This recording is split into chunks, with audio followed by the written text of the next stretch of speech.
Hello，大家好，欢迎来到微语看世间。哈梅内伊已经证实真的死亡了。他呢是在早餐会议上死亡的啊，正在吃着早餐，听着报告就一命呜呼了。那这个呢是千真万确的消息。以色列总理内塔尼亚胡呢都已经看过了他的遗体的视频了，确认他已经死透了。那现在整个伊朗呢都是沸腾了，人们都在欢呼庆祝，终于跟这个统治了伊朗37年之久的这个独裁者拜拜了。那独裁者最后的时刻总是值得我们去探究一番。哈梅内伊他最后的时刻是什么样的呢？美军是如何定位并且精准的斩首了哈梅内伊的？那今天呢，我们就来说一说这个哈梅内伊最后的早餐。那另外呀，我今天呢还发现了一个非常神奇的数字，就是8964。那这个数字呢，大家都知道是跟中共的独裁暴政有关，是中共血洗天安门的一个日子，也是中国现代史上的一个转折点。它是中国青年运动的，对这个青年对专制的一个挑战吧。但是呢，在哈梅内伊这个刚刚嗝屁的独裁者身上呢，也出现了这个数字。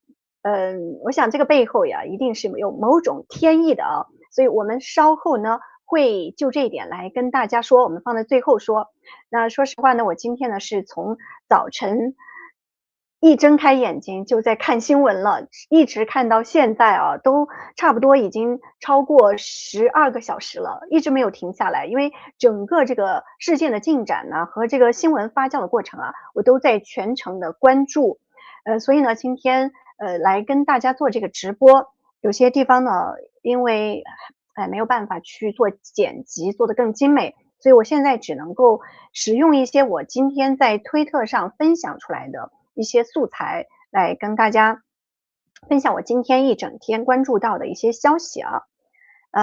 这个因为是直播，一边还要操作这个电脑 X 平台，给大家展示这些消息，所以呢，速度啊，各方面语速也好，或者说话的连贯性呢，都不会像平时录制节目那样流畅，所以还请大家呢多多的包涵。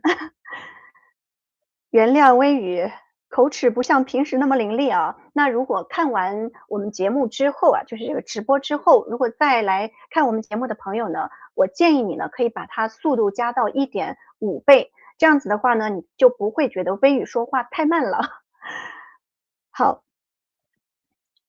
我们来看一看我的推特啊，推特画面。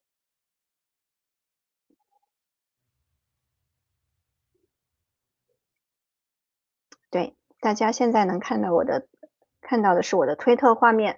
那我今天真的确实一整天呢，都在关注这个消息。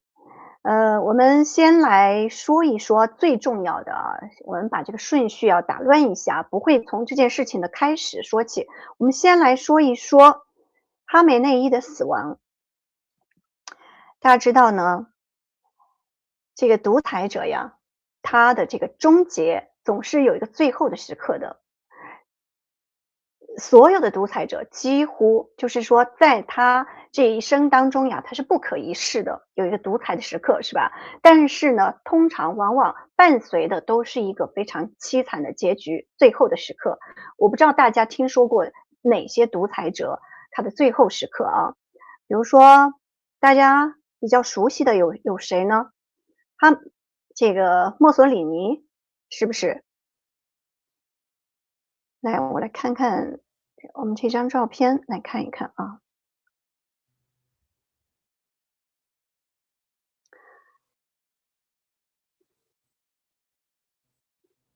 怎么样能够让这个照片出现？好，这张照片呢，是我用 AI 做的一个跟独裁者有关的一些照片啊，不是真实的图片，大家也就是一个示意图，大家可以看一下这上面有哪些你们耳熟能详的这个独裁者啊。嗯，墨索里尼他是怎么死亡的最后一刻是什么样的？他是在最后准备逃亡的时候，被意大利的这个就是游击队给俘获了，然后他和他的情妇克拉拉呢，被带到米兰附近的一个石墙前面被处决的，是对着胸口直接处决的，然后一阵那个机枪扫射之后呢，就结束了他的生命，然后他的尸体被运到这个米兰广场上面悬挂起来示众，然后有一名妇女甚至恨得什么样子呢？就是朝这个尸体开枪泄愤，也就是说，大家知道独裁者结局非常悲惨。然后像这个斯大林，苏联的独裁者斯大林，他是在克里姆林宫的别墅中中风倒下的，然后几天以后就陷入昏迷，然后他的医生呢又给他延迟了这个治疗，延迟了治疗，所以他最终又死于脑溢血。最后躺在床上的时候呢是没有办法说话，然后周围围着一圈他们这个党内的高层。还有罗马尼亚的这个独裁者齐奥塞斯库，他和他的妻子，大家都知道有一张非常有名的照片啊，这会儿我也没找出来。他呢被这个革命军俘虏以后呢，很快就审判了。他们俩被绑住这个手跪在地上的一张照片，就是半蹲在墙角的照片，大家应该看过。再到这个墙角被处决，他当时口中还唱着国际歌，然后呢，他的妻子呢还在口口声声的咒骂着这些士兵。但是在下午2点50分的时候，一切不可逆转的，他们俩就被枪决了。好，当然还有更多的独裁者的下场，大家也可能都知道。反正不是病死呢，就是被抓，然后就是可能会像希特勒是自杀。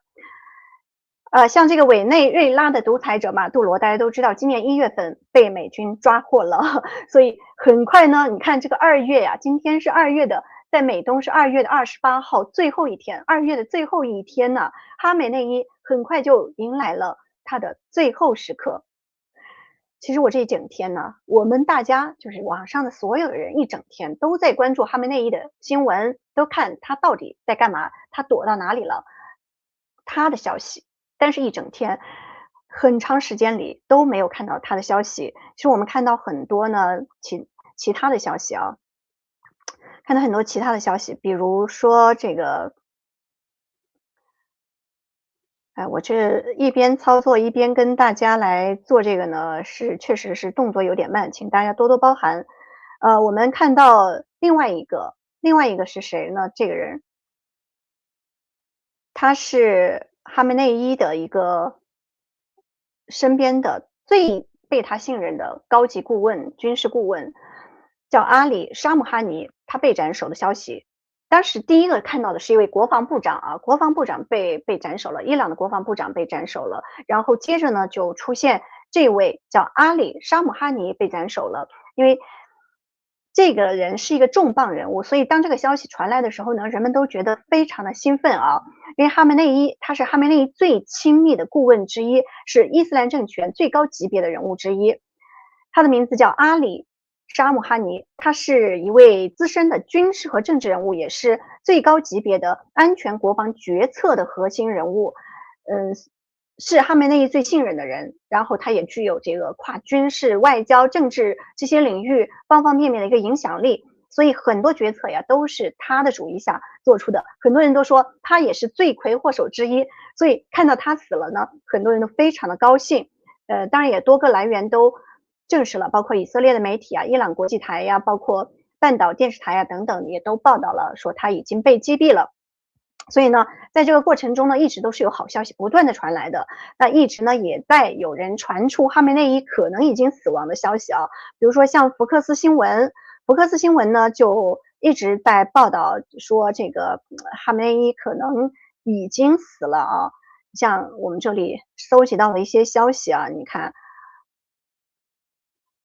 一些消息都是说哈梅内伊啊可能已经死了。福克斯新闻说哈梅内伊是轰炸目标。那另外呢，还有像这个另外一个消息来源，这个他是说哈梅内救援队已经在挖掘哈梅内伊的住所，当时是这样的一些消息传出来。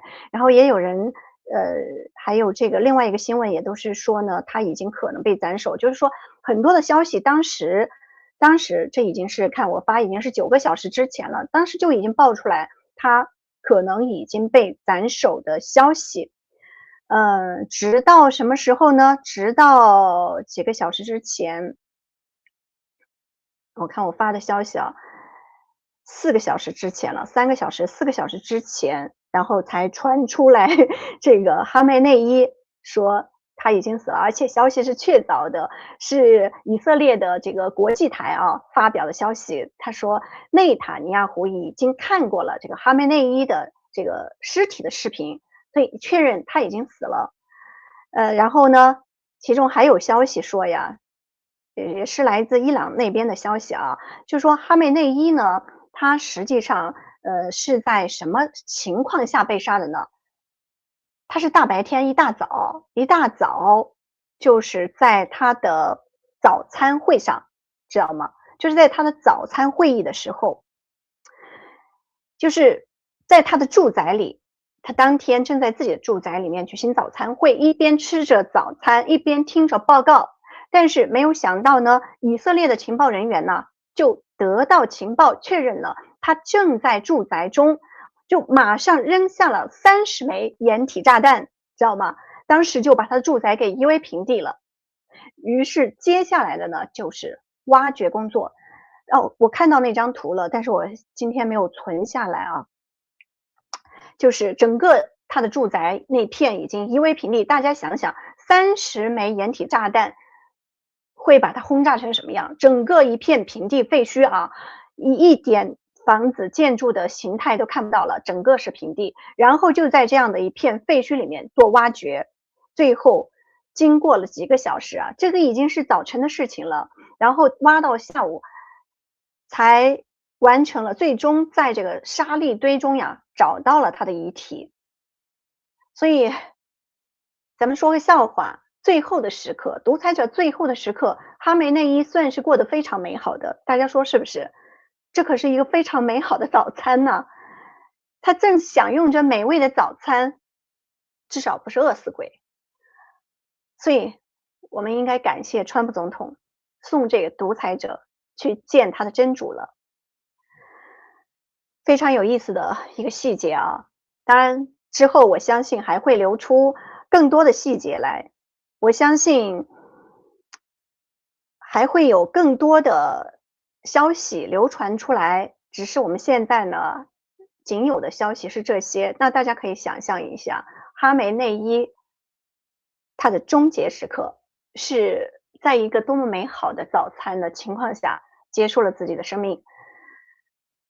伊朗人都在欢呼，全世界都在欢呼，你们大家觉得怎么样？有没有朋友来我看看啊，看看各位的留言，如果你们非常开心，就赶紧打一个感叹号在我的留言区，好不好？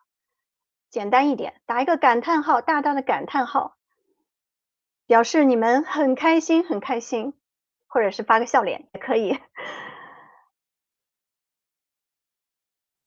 好，跟大家做互动，主要是希望我们这个节目能够更加活跃一点啊，不能老是我自己一个人在说。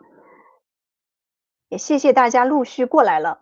好，刚刚讲到的话题呢，就是哈梅内伊最后的早餐，他是怎么样死的？那这里呢，也可以看得出为什么美军选在了一大清早、大白天的发起进攻，那是因为摩萨德就是以色列的情报部门得到了确凿的消息，也就是已经定位住了哈梅内伊的位置。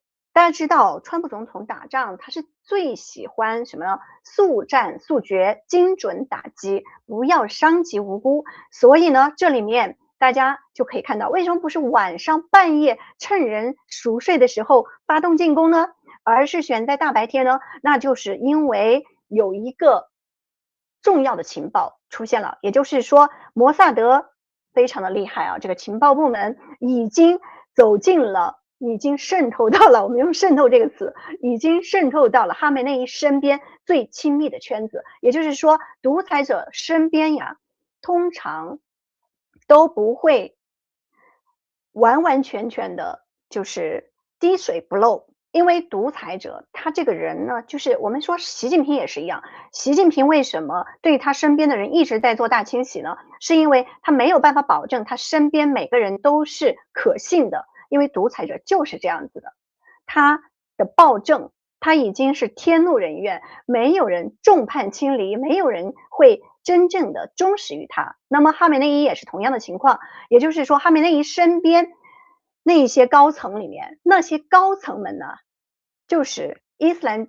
革命政权的高层里面就有反对他的人，就有跟摩萨德沟通的人，提供情报的线人。所以美军得到这样的情报之后，才会选择在大白天的时候就开打了。哦，说实话，我还在熟睡呢，我正在晚上睡觉，根本就没有想到会在我熟睡的时候开打。我想着我早晨起来刚好是亚洲的晚上的时候，那边的晚上的时候才有可能会开打，结果没想到，对不对？就是这样的一个情况啊。好，我刚刚说要说到跟哈梅内伊有关系的一个非常重要的数字啊，其实是8964，为什么呢？我现在先不说，因为这个跟玄学还有一点点关联，我想放到最后来说。我们先来讲一讲这个美军的这次行动啊，美军的这个史诗之怒行动，是他跟美军跟以色列联合对这个伊朗的攻击啊，它的代号叫做史诗之怒，叫做 Operation Epic Fury， 就是史诗之怒的意思。它是在2月的最后一天，也就是美东时间的凌晨1点15分。说实话，我真的是刚刚进入梦乡呀，就在这个时候开始的。那个这个呢，是相当于伊朗的当地时间上午大约是9点45分，哈梅内伊正在吃早餐，那精准的攻击了伊朗。我想第一个打击目标一定就是哈梅内伊的位置。好，他打击了，但是打击了很多啊，伊朗的军事目标都进行了空中轰炸。那么随后呢，伊朗自己也发起了反攻啊。然后呢，这个里面呢，就是大概是在2点30分左右，2点30分左右，距离1点15分发起攻击之后，大概1个小时15分钟左右，川普总统就通过他的 Truth Social 发布了一段8分钟的影片讲话，他是宣布美国跟以色列对伊朗发动了军事行动，并且呼吁伊朗人民推翻政府的这一段影片呢，它的带中文字幕的影片，我已经今天白天发在我的频道上。如果有感兴趣想看的朋友呢，可以去找来看看。因为我觉得这段讲话呢，可以真的堪称是史诗级的，可以载入历史史册的一段讲话。我们这里我想跟大家来分享一下我发在这个推特上的一段啊，只是一小段，从中截取的一小段，大家稍等一下，我们来看看这个讲话。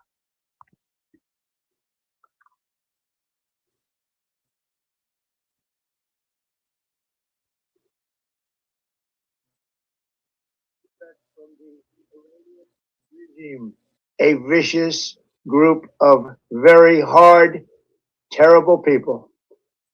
Its menacing activities directly endanger the United States, our troops, our bases overseas, and our allies throughout the world. To the members of the Islamic Revolutionary Guard, the armed forces, and all of the police, I say tonight that you must lay down your weapons and have complete immunity, or in the alternative, face certain death.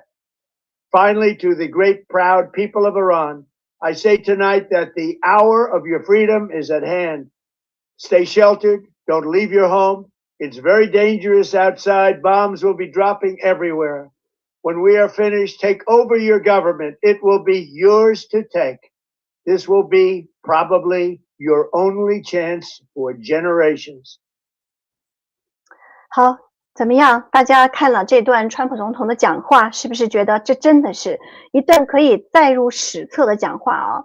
因为我是怎么评价他的？我说我回看这段川普总统的讲话呀，他讲了什么呢？第一个，他说美军是为了保护美国人民不会受到这个伊斯兰政权的核威胁而打击了他们。第二个呢，就是伊斯兰革命卫队，你们可以放下武器投降，给他们一个选择了。第三个，伊朗人民，请你们待在家里，不要出门，为了你们的安全，请你们待在家里，不要出门。第四个，就是他说等行动结束之后，这个国家就交给你们了，你们来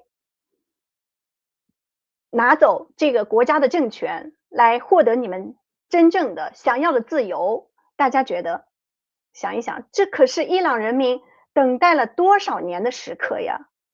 所以川普总统做到了，上次他就说他要行动，但是有很多人很失望的看到川普总统没有。川普总统说援助正在路上，可是没想到援助虽然慢了一点啊，但终于来了。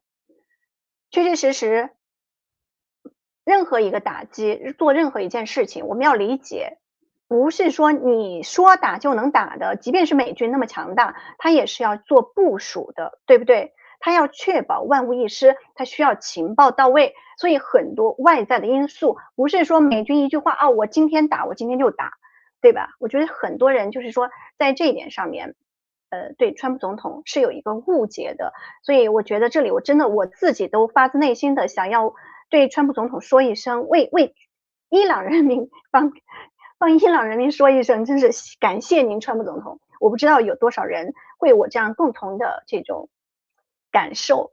我觉得中国人可能此时此刻很多的中国人一定是非常非常的羡慕这一刻的。我不知道我们这边有没有多少朋友现在是真的也是觉得特 Short 别 time 的 ago, 羡慕。来，在我们的留言区来说一说你们的感受，是不是想要感谢川普总统？我今天其实看到有一位，分享给大家啊，有一位女士是是那个伊朗裔的，应该是伊朗裔的女士，她呢今天发了一条消息出来，她说要向川普总统道歉。我们来看看啊。你看，他说我错了，就是误会了川普总统，我错了。他说我要谢谢你，川普总统。他说他是多么的开心。所以你看，就是这位女士，这位伊朗裔的女士，她曾经就上一次的时间里面，她因为川普总统说了要行动而没有行动，她就感到非常的愤怒，所以她误会了川普总统。其实有很多的华人其实到现在也是误会的啊，也是觉得川普总统是没有说到做到。但是今天我想有很多人应该重新会来思考这个问题。我不知道我们观众里面啊，我们大家是不是现在此刻也是跟我一样的觉得真的非常感谢川普总统呢？好，只是有更多的中国人也在川普总统的账号啊，说下一站请到中国吧。还有中国人在中国大陆的网站上面说 "Please help us, please help us"，所以就是说中国人真的都希望有这样的一天。但是说实话呢，这是一种美好的愿望。川普总统打击中国的时候，一定不会是像打击伊朗或者是打击委内瑞拉这样的一种方式啊，因为国家和国家的体量是不一样的，遇到的问题也是不一样的，难度是不一样的。我们做考试的时候做题，难的题目和容易的题目，你会是同样的处理方式吗？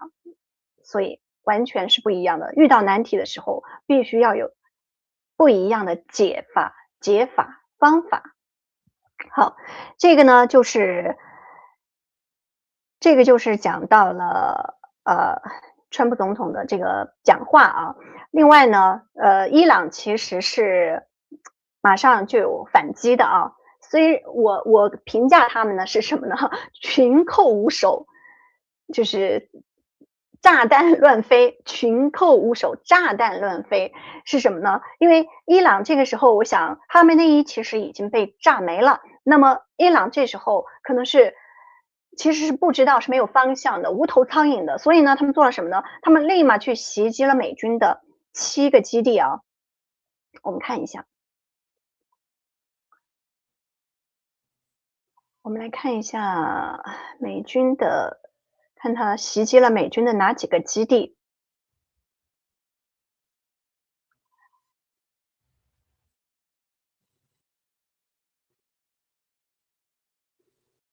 好，大家也可以到我的推特下去关注一下，我的就是 X 平台去关注一下，我会发很多的这个新闻的更新在那边。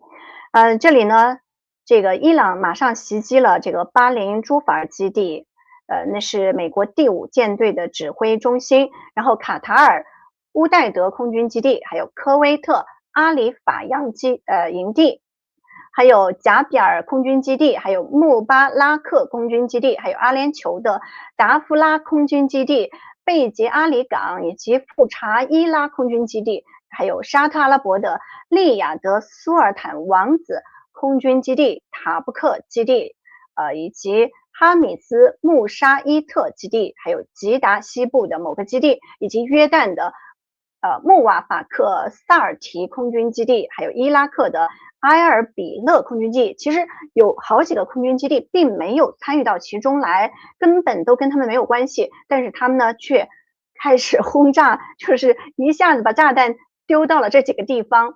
大家说这个伊朗是这个伊朗政权，哈梅内伊政权是不是有点蠢呢？他这种行为完全打击不到对方，但却是一个挑衅行为，对不对？所以发生了什么事情呢？所以就马上发生了沙乌地阿拉伯的王国呀，他们就强烈的开始谴责伊朗公然侵略这个阿联酋啊、巴林啊这些地方的主权。然后呢，他就声明要完全坚定不移的支援这个兄弟国家，然后准备把这个沙特的所有的这个能力都交给他们，然后支援他们，可以随时来采取任何的措施。所以大家看啊，这就是一个什么呢？这就是说，这个伊朗呢，确实是有点蠢。它实际上这个举动呢，是触怒了所有人。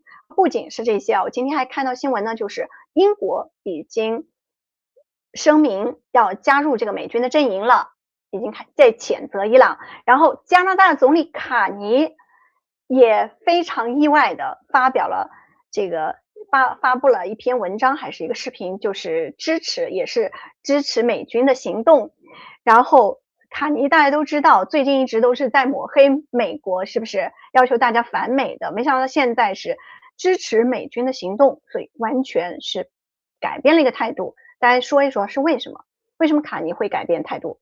还有法国总统马克龙也开始认怂了，他向来是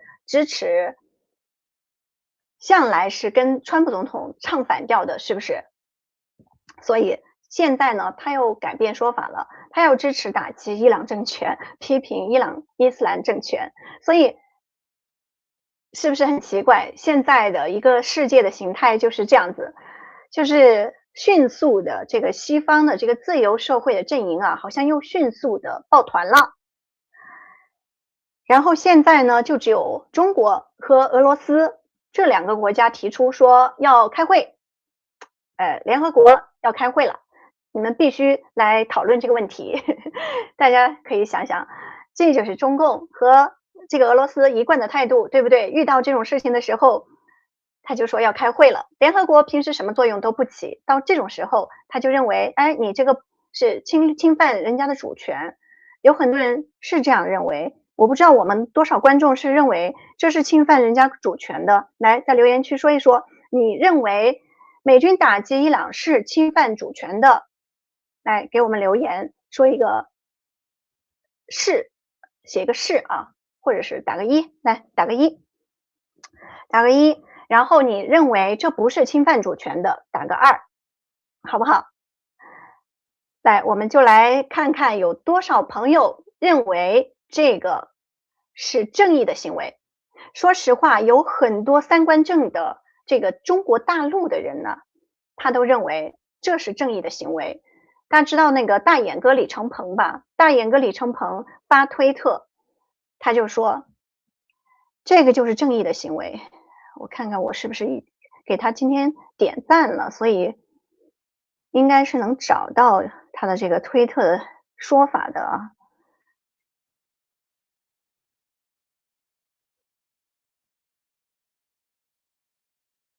但是我想说的就是，其实中国也有很多明白人知道知道这是什么呢？知道这是正义的行为。像这种独裁政权，无所谓什么国家的一个权利啊，因为他们所有的权利、主权，他们有什么主权呢？他们没有主权，他们只有奴役人民的权利。他们对他们的人民都是在奴役、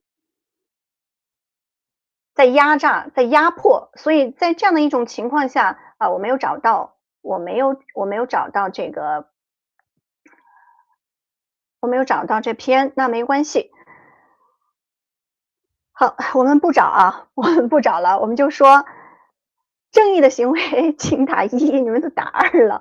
正义的行为请打一啊。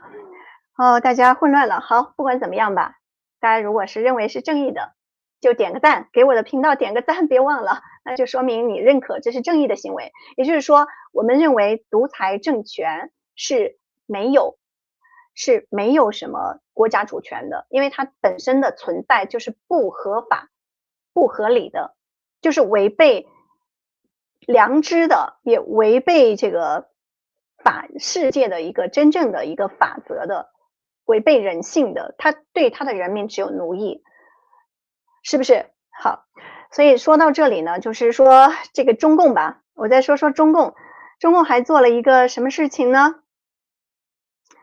中共还做了一个什么事情，大家知道吗？在这种事情的当下，你想一下，中共能干什么？他呢，跟伊朗之间的这个关系大家都知道，这个“一带一路”呀什么的，是不是啊？曾经有一个中共的这个公知啊，就说：“哎呀，我们跟伊朗之间跟那些‘一带一路’的国家之间有多么的友好呢？我们帮助他们建设高铁，建设这个飞机场，建设港口，总而言之呢，就是给他们建设很多，我们不要他一分钱，我们只要什么呢？只要石油，你只要把石油给我，我就可以免费的给你输出所有的东西。”所以他就认为中共已经跟他们形成了深深的绑定，那这是他们自己说的。形成这种绑定之后，那么美军对伊朗的打击，对中共来说意味着什么呢？大家都知道了，对中共意味着什么？都知道，中共的三桶油啊，俄罗斯、伊朗、委内瑞拉，是不是？这三桶油，三个来源的石油，现在都要出问题了。所以大家想想怎么办？对中共来说是不是一个大的打击？所以有些朋友说，川普总统什么时候能够帮助我们哈？我们下一站就到中国吧。事实上，川普总统对中国人民的帮助已经在路上，这一切其实都是在为中国人民做的，不断的削弱中共的经济实力，削弱中共的这个没有经济实力的话，他就没有办法发展国防，很多方面都没有办法发展。那么这个就是对中共最沉重的打击。当中共的国力中共的那些国力越来越弱的时候，中国人民要推翻它的可能性是不是就越来越大呢？实际上这是一个过程，所以大家一定要清楚这一点。打击伊朗也好，打击委内瑞拉也好，帮助古巴也好，打击或者是要收格陵兰岛的这个土地也好，这些一切都是为了打击中共。所以最终能够打击到的就是中共，所以你们要看长远，打击中共又对谁有好处啊？对中国人民有好处，对台湾人民有好处，对不对？中共如果解体了，台湾就没有威胁了，所以很多的人都没有想清楚这个问题，就是这样的。好，中共在这种情况下面，他什么都做不了，他能做什么呢？眼巴巴的，干脆赚点钱。所以我今天看到网上有一个帖子，这个帖子还挺备受人家的质疑的啊，大家来看一看，就是这个帖子，这是什么呢？这是在某一个时间点，就是当这个打击开始的时候，在某一个时间点，搜索的中国的某个航空公司网站上面，大马士革到北京或者是大马士革到香港的航空的这个飞机票的价格啊，大家看看有多高，341万多人民币。341万多人民币相当于多少呢？47万美元一张机票。所以我说呢，我在我的这个 X 平台上说，其实土匪本性不改，就是匪性不改嘛，趁火打劫他是最拿手的。所以你看在这个时候人家都是就是帮助盟友，他是什么呢？他是哪怕这个飞往这里的人都是自己人民啊，都是自己的人民，他没有，他是在直接宰杀。割韭菜一下可以割一大把，直接宰杀。所以有很多人都跟我在这儿说，哎，我去搜了一下，现在没有那么高的票价呀，就才1万多呀。我告诉你，飞机票，你们买过飞机票的人应该都知道，飞机票随时随着你的搜索的时间点不同，它的票价会不一样。所以当时是这个票价，跟现在票价不一样，不说明它之前没有这个票价，这都是截图出来的。所以事实就是这样，事实就是中共就是趁火打劫最厉害，土匪嘛，土匪就是要打劫的，对不对？其实我说他是强盗，我觉得侮辱了强盗，因为古时候这个过去都是道义有道呀，但中共他是从来不跟你讲什么道义，所以他是真正的土匪邪灵。大家认可吗？觉得我说的是不是这样子？认可的话，赶紧在留言区呼应一下啊，让微雨也感觉到支持，感觉到你们对我的观点的认同啊，跟我们多留言几个，谢谢谢谢回复我的朋友。好，刚刚讲到的是这个票价啊问题，然后伊朗后来又做了什么呢？在这个新闻搜索的过程当中呢，我又看到了另外一个消息，是说呢，以色列的媒体啊报道，我们来看一下，以色列的媒体报道呢，就是说这个伊朗已经关闭了霍尔木兹海峡。霍尔木兹海峡啊，大家知道就在这个地方，非常狭窄的一个弯道，是不是？关闭了这个霍尔木兹海峡。大家知道这个霍尔木兹海峡呢，它是在波斯湾的出口，它的北侧呢是伊朗，然后呢它的南侧是阿曼和阿拉伯联合大公国，然后它是海峡最狭窄的地方的这个航道呢，是位于伊朗和阿曼的这个领海内。但是根据联合国海洋法公约呢，这个是属于国际航行的水道，是适用过境通行权，所有的国家的船只，商船也好，军舰也好，都可以有权无害通过的。所以任何的全面封锁呢，都是违反国际法的，可能会被视为战争行为。所以即便他这里现在是说已经封锁了，但是我个人认为呢，封锁时间不会太久，因为美军第5舰队一定会对他们进行打击。所以这个是涉及到很多国家的石油啊，尤其是印度，你知道吗？印度有很多石油都是经过这个地方运送的。所以如果说这件事情这个地方一直被封锁的话，那会引起世界大战，那打他的就不是美军一家了，大家都要加入，受影响的都要加入了，所以他是不可能封锁得住的。而且伊朗现在其实也没有这个实力。好，我们好，谢谢大家啊！谢谢大家在我们留言区的任何的留言呢，我希望大家都能够多在留言区发表你们的观点，因为你这样子的话呢，可以让微雨知道我说话的过程当中你们有一个回应，可以帮助我了解你们在想什么，或者说这个话题我们可以往下再探讨和延续的。好，现在我要来讲一讲什么？我刚刚要讲的那个一个关于数字的话题啊。这个关于数字的话题呢，就是8964这几个字，大家都知道这个哈梅内伊啊，他已经统治伊朗已经是37年了。大家知道他上台的日子是哪一天吗？你们知道吗？有没有查过？上台的日子哪一天？1989年6月4号，知道吗？1989年6月4号，没错，就是这一天。而这一天大家都知道，它是中国人民永生难忘的日子，对不对？但是哈梅内伊就是在这一天登上了伊朗最高领袖的位置。所以大家说这个数字的出现，它会是一种巧合吗？如果大家相信这个玄学啊，包括相信如果数理学呀、命理学呀、预言呐、风水呀，如果你们都相信这些的话呢，就会发现凡事必有因。所以8964这个数字呀，它是独裁者哈梅内伊他的独裁政权开始的时间。那今天哈梅内伊死了，那么他把这个数字以及这个数字相关的信息都会带进坟墓去。哈梅内伊的存在呀，象征着暴政的存在；哈梅内伊死亡呢，也就象征着这个暴政的终结，对不对？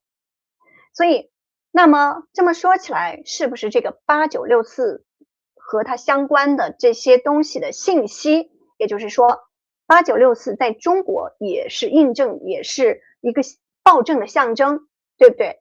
那么随之跟这个相关的一切都会随之终结呢？它是一个寓意吗？一个相对应的嘛？我们是在讲玄学啊，所以我们其实再讲一些更玄的，就是说在这个数理学中呀，就是把数字相加，就是那个得出一个根数啊。比如说8964这4个字单独加起来，8加9加6加4，那等于27，然后再把27、2和7再加起来，就等于9。就是一直加到一个单数的时候，就是得到一个根数。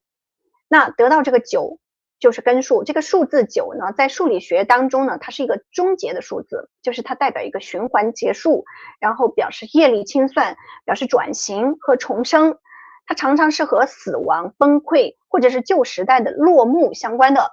比如说9在这个塔罗牌中啊，对应的就是隐士和转变，而负面的时候呢，它就会象征一个混乱呐、毁灭呀等等。然后正面的时候呢，它会预示一种新生。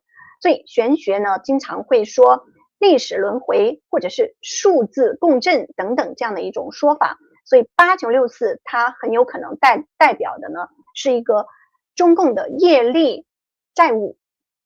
我们说业力债务体的，大家这种数字这种词汇拼在一起，大家听得懂吗？就是说是中共做过的错事，那就是一个业力，重复的业力，是他欠下的债，欠人命的债，对不对？而哈梅内伊他的死亡，他是作为2026年的一个触发点，那就有可能会触发一个类似一个体系的连锁反应，像塔罗牌一样的这样子一下，第一张倒塌以后就一直往下倒。你像伊朗跟中国，它是有这个深厚的联盟的，刚刚说了“一带一路”的合作，他们也是反美和轴心国，是不是？所以哈梅内伊倒台就是一个多米诺骨牌的一个第一块的倒塌。那接下来大家想想会发生什么事情呢？那就也可以推算得到了。所以这在玄学上呢，其实就像一种镜像的命令一样的。8964的幽灵是在37年以后出现在一个被终结的独裁者的身上，也就是哈梅内伊竟然是在8964这一天上台的，而他的终结也就是一个独裁政权暴政的终结，那也预示着另外一个跟8964有关的暴政中共的幽灵也有可能会被终结了，是不是？就是这样的一个关系。所以8964有可能是不是一个暴政的终结密码呢？这里因为我们是讲玄学啊，讲的比较玄一点，大家能不能接受？大家如果觉得很有可能的话，在留言区给我们打一个3，我喜欢3这个数字。因为3这个数字它跟宇宙中一些终极的秘密有关。这个是这个大科学家特斯拉，大家知道大科学家特斯拉最喜欢的就是数字3，所以我也喜欢用数字3。他任何时候他住房门也要住旅馆要住3号房间，他做任何事情吃早餐要吃3个鸡蛋要吃3个，总之就是什么都要3。他说3是和宇宙相连接的一个密码，到底是什么呢？其实我以前做过一个节目啊，在我的时光之谜里面做过一个节目，专门讲369这个宇宙密码的，大家可以去找来看看。那不同意的，如果觉得不相信这些的，也可以在留言区输入一个9字，反正数字都挺好的，大家都可以输入，不管3和9都挺好的。好，今天呢，跟大家讲了挺多的，我不知道大家是不是今天跟我一样的兴奋啊？总之我今天呢就是这样忙忙碌碌一整天都在不停的关注，包括刚刚都看到这个白宫已经发出了消息啊，大家看这个白宫，哎，我需要 share 我的 screen，白宫已经发出了这个消息，大家看。就是已经证实了哈梅内伊已经死了，所以所有的消息就是大家都可以放下心来了。就像我在第一时间听到哈梅内伊死的时候，说实话我还有点不敢相信啊，到底是真的死了吗？还是说大家都是只是一种美好的愿望呢？没想到现在所有的消息都已经确定了啊，这是哈梅内伊是真的已经死了。对，他是看白宫的说法是什么？白宫的说法，我给大家用这个翻译看看啊。他说他是历史上最邪恶的人之一，他已经死了，哈梅内伊死了。这不仅是对伊朗人民的正义，也是对所有的伟大的美国人以及那些被哈梅内伊杀害或者残害的世界许多国家的人民来说，都是还没有写完，他都是川普总统发的一个消息。好，不管怎么样，大家应该会感觉到非常开心吧？现在最害怕的人是谁？大家在留言区写下他的名字。大家认为最害怕的下一个人是谁？是谁在瑟瑟发抖？我的标题上面最后一句话问的是谁在瑟瑟发抖？你们认为是谁？把他的名字写出来，放在我们的留言区。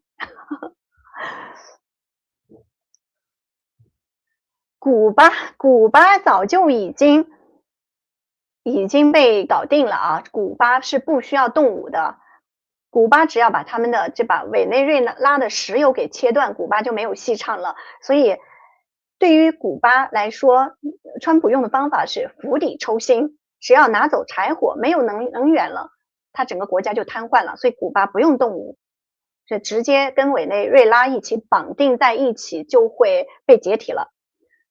就会变天了。所以下一个是谁？扛麦郎、习近平。三胖，你觉得是哪一个呢？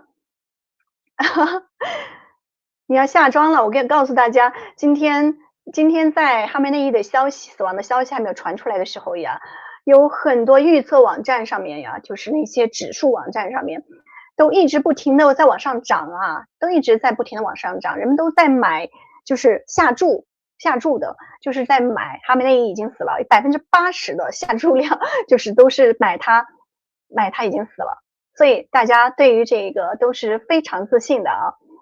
那下一个，大家看看是谁啊？金正恩，普大帝。总归呢是2026年是不平凡的一年，2026年一定会有很多很多的大事发生。这个火马年呢，真的是出乎我们的意外，是不是？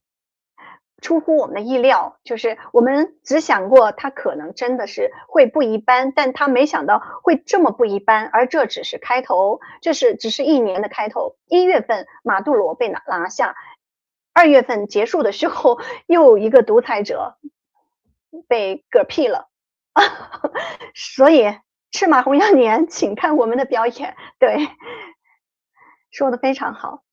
OK。好，今天我们就和大家分享到这里。我们如果有后续的更多的好消息呢，明天再看看要不要再做节目。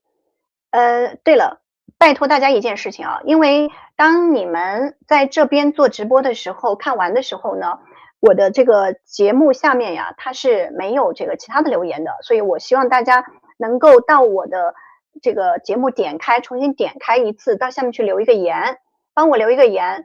因为我最近的频道呢是有一些问题，所以请大家去帮我留一个言，这样子来帮助我一下。最后我都忘记了，我今天还得要卖个广告啊。来，大家看看这个红海参，就是我一直推荐的红海参。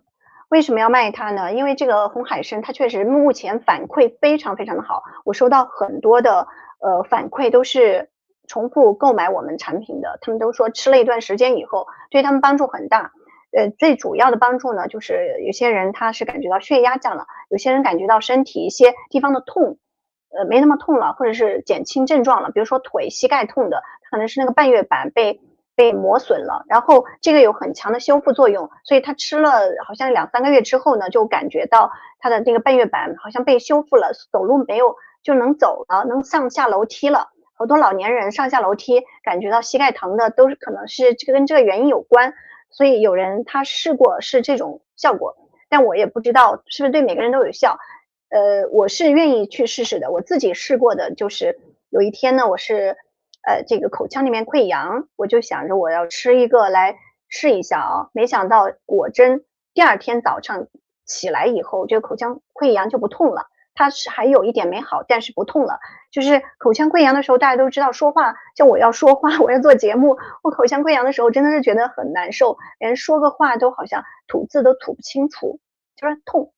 但是第2天吃完以后就不痛了，所以我觉得它是有很好的作用的，大家就可以试试啊，因为它的口感也非常好，吃起来像是那种蓝莓味的果冻，它是跟蓝莓一起做的，所以它蓝莓味的果冻。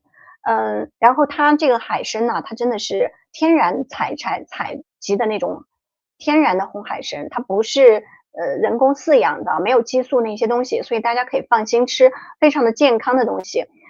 然后呢，现在呢，我们在网站上呢会做一个订阅，就是大家很多时候知道买东西它有一个订阅的话，就是每个月或者每2个月就给你送一次，送一盒或者送多少，你订好了以后，它到定点就给你送。然后呢，这样子订阅的方式呢，就会价格比较便宜一点，然后送货也比较快，它会优先送这部分。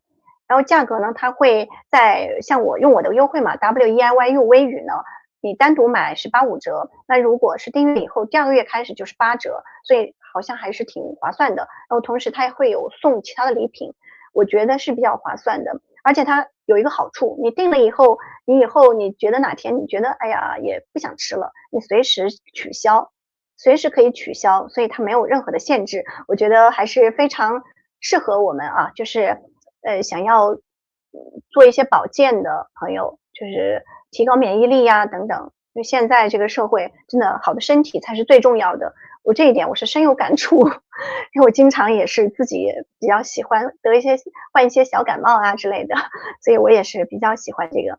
好，今天我们就和大家先聊到这里吧，感谢大家啊，最大的一个请求就是请大家现在到我的频道去给我留一个言，就是不是现在在这里留言啊，是我结束之后重新点进我的频道，然后在那里去留一个言，好不好？看有多少朋友可以帮这个忙。好，谢谢大家，拜拜。